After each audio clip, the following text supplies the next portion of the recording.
Vous êtes responsable de TPE ou de PME, vous vous posez la question de la réalisation de votre document unique d'évaluation des risques. Dans cette vidéo, je vous propose d'énumérer les options qui s'ouvrent à vous. Avant toute chose, gardez en tête que le chef d'entreprise reste seul responsable de la bonne réalisation de son document unique et que ce document doit être propre à son entreprise. Ensuite, que le document unique n'est pas un simple rapport à un instant T, que c'est un support d'une politique de prévention qui doit accompagner l'entreprise tout au long de sa vie. Si vous décidez d'y aller seul, les deux avantages principaux que vous pouvez viser sont un avantage financier, parce que vous allez probablement faire l'économie d'une prestation extérieure facturée, et une montée en compétences sur la prévention des risques professionnels de votre entreprise. Un conseil, ne tombez pas dans le piège du document unique type. Le document unique est vraiment propre à votre entreprise et en matière de risque, aucune entreprise est complètement comparable à une autre. Comme beaucoup de chefs d'entreprise, vous pouvez aussi décider de vous appuyer sur un logiciel document unique. Un tel outil va vous aider à structurer votre démarche, vous apporter de la méthode, faciliter l'édition de vos rapports. Le logiciel va aussi vous faire gagner du temps sur la durée dans la prévention de vos risques. Attention toutefois, le logiciel ne réalise pas le document unique à votre place.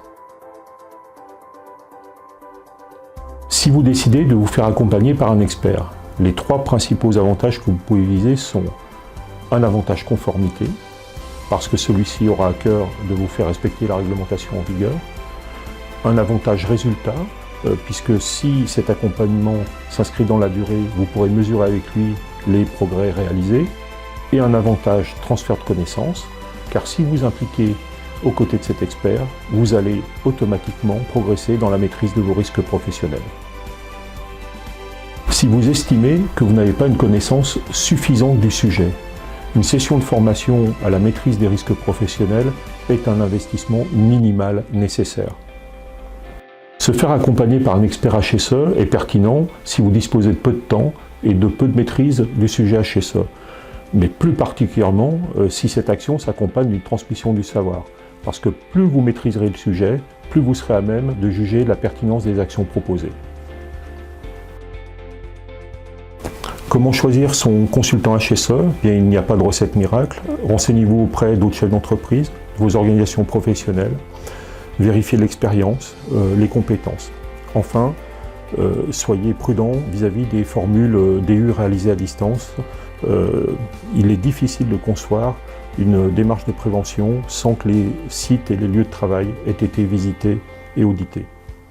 Une prestation extérieure complète, ce sont des visites, un rapport, la rédaction du DU, des visites ultérieures pour vérifier la mise en place des actions et, à l'idéal, la transmission du savoir et l'information des participants.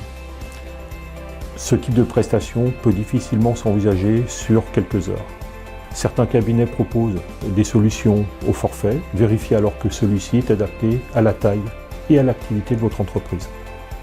Enfin, réfléchissez avec votre intervenant aux moyens d'impliquer vos salariés dans votre politique de prévention et aussi à leur formation et information.